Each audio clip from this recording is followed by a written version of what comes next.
ಕನ್ನಡ ವಾಹಿನಿಯಲ್ಲಿ ಪ್ರಸಾರವಾಗುತ್ತಿದ್ದ ಚಿಟ್ಟೆ ಹೆಜ್ಜೆ ಧಾರಾವಾಹಿ ಮೂಲಕ ಕಿರುತೆರೆಗೆ ಕಾಲಿಟ್ಟ ಬೆಡಗಿ ದಿವ್ಯಾ ಹುಡುಗ. ಮುಂದೆ ಅಂಬಾರಿ, ಖುಷಿ, ಓಂ ಶಕ್ತಿ ಓಂ ಶಾಂತಿ ಧಾರಾವಾಹಿಗಳಲ್ಲಿ ಮುಖ್ಯ ಪಾತ್ರಧಾರಿಯಾಗಿ ನಟಿಸಿದ ದಿವ್ಯಾ ಹುಡುಗ ಕಿರುತೆರೆ ವೀಕ್ಷಕರ ಮನಸೆಳೆದ ಚೆಲುವೆ.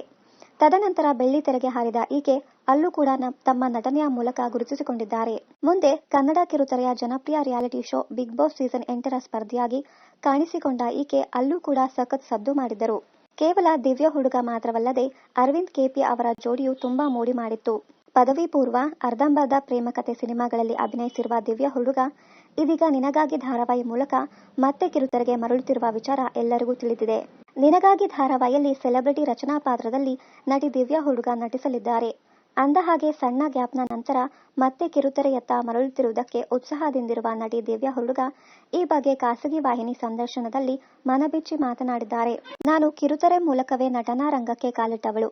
2017ರ ನಂತರ ಯಾವುದೇ ಧಾರಾವಾಹಿಗಳಲ್ಲಿ ಮಾಡಲಿಲ್ಲ. ಅಲ್ಲಿಯವರೆಗೂ 4 ಧಾರಾವಾಹಿಗಳಲ್ಲಿ ಮುಖ್ಯ ಪಾತ್ರದಲ್ಲಿ ಕಾಣಿಸಿಕೊಂಡಿದ್ದೇನೆ. ಸಿನಿಮಾಗಳಲ್ಲಿ ಬ್ಯುಸಿಯಾದ ನಂತರವೂ ನನಗೆ ಹಲವಾರು ಧಾರಾವಾಹಿಗಳ ಪ್ರೊಡಕ್ಷನ್ ಹೌಸ್ಗಳಿಂದ ಕಾಲ್ ಬಂದಿದೆ.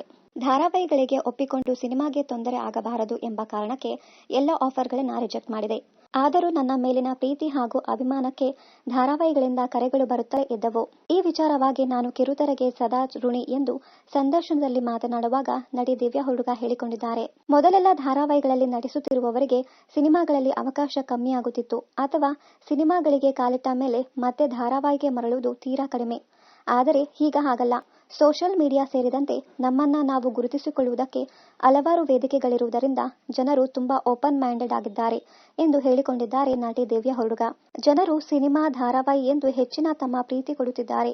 ಸಿನಿಮಾ ಪುರುಷ ಪ್ರಧಾನ ಕ್ಷೇತ್ರ, ಧಾರಾವಾಹಿ ಸ್ತ್ರೀ ಪ್ರಧಾನ ವೇದಿಕೆ.